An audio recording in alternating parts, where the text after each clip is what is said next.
I learned to walk when I was 1 beneath the Oklahoma sun. And from that day, I started taking my own route. I learned to read when I was 2, and I believed it all was true. Too young to fill my mind with questions and with doubt. Deciding to cross rather than go around Sweden was always a decision that would come with a cost. I'd badly damaged my lower back on a journey the previous year, and although I felt strong and fit once more, the feat of lifting my kayak around 58 locks was surely going to test my rickety little spine. That said, the trial runs on the Trollhätte Canal had offered some confidence that I could successfully manage these portages, and, of course, a handy Hobie kayak trolley made the passage much easier than the sacred art of dragging. The first lock at Sjötorp wasn't the easiest induction to kayaking the Göta Canal though, mainly because it was clearly obvious that this miraculous waterway that linked eastern Sweden with west was not made for kayaks. This canal is not built for kayakers, and I'm discovering this on just the very first lock. This jetty is all the way around, there's no beach, there's no gentle slope up which to pull the kayak, so basically I just need to do this. Scrounge any space that I possibly can and then give it a tug. Once up the bank, I realised that of course the canal system's designed to raise or lower the water level to aid navigation of boats, which meant the ground either side would also be sloped.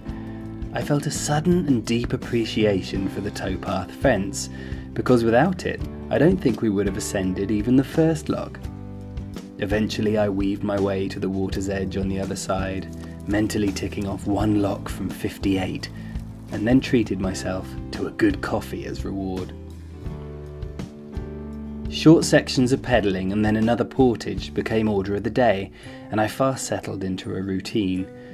Sometimes the locks were heartbreakingly close together, so it actually made sense to pull Hobie an extra 200 or 300 metres on wheels, rather than set her in the water and go through the rigmarole of loading and unloading my gear one more time. Quaint lock cottages and the occasional signpost reminded me where I was and where I was going, and that first day on the canal ended at the characterful Norrköping Hotel, whose grounds include some brilliant little troll houses where people can stay in the summer, a group of old friends playing bowls, and a scaled-down replica of the entire Göta Canal. I'll be honest, I thought it was a mini golf course at first, but my initial disappointment slowly grew again to wonder as I traced the model canal into what was both my past and my future. The Göta Canal isn't just about locks. Several lakes link the channel and provide a wonderful opportunity to cover distance and find new island campsites. And once back on the canal, I could occasionally enjoy long, lockless stretches, although even they didn't come without their challenges. This is quite a low bridge. Up again. Oh. Put the flag back now.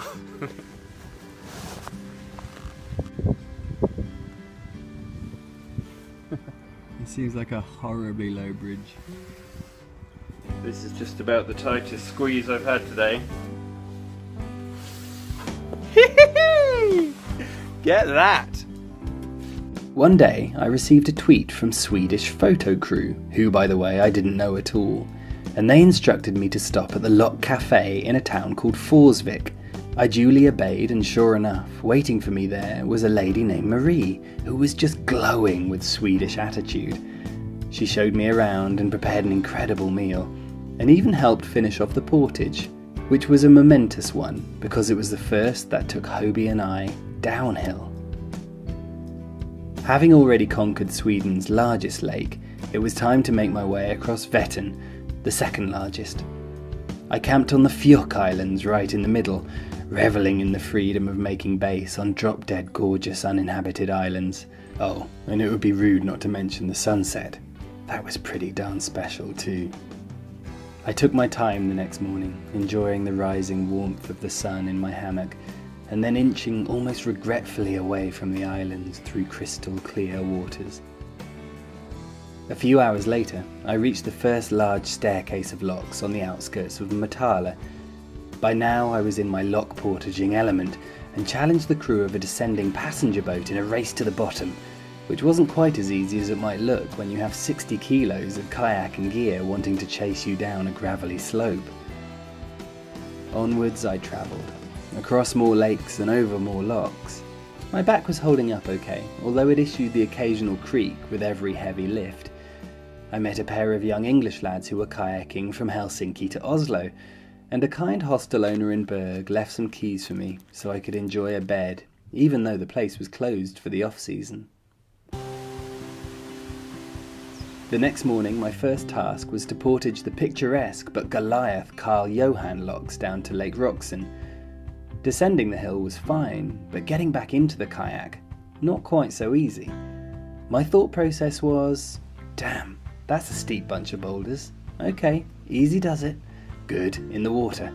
Oh, I can't reach that. Push it forward. Hang ungracefully. Yes, I'm home. Don't forget the water bottle. Right. Now let's get the camera.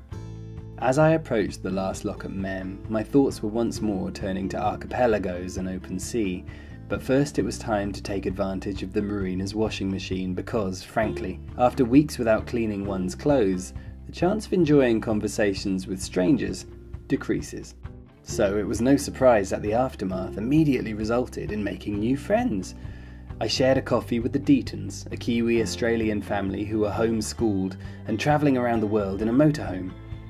We set about a game of football, and I walked away with that familiar joy all British feel when they defeat their Antipodean rivals, even if they're half your age. And then, in one of those miraculous coincidental turns of fate that only ever really occur when you put yourself in a bizarre and unique position, as I passed the 58th and very last lock on the Göta Canal, I was in the process of wondering whether I really needed to carry the trolley anymore, and, at that moment, just seconds from the Baltic, I was given the answer. Both wheels collapsed, and the final tyre rolled off just 1 metre from the water. Did it just come off? That one just came off and rolled in! No, it's brilliant. For the final time.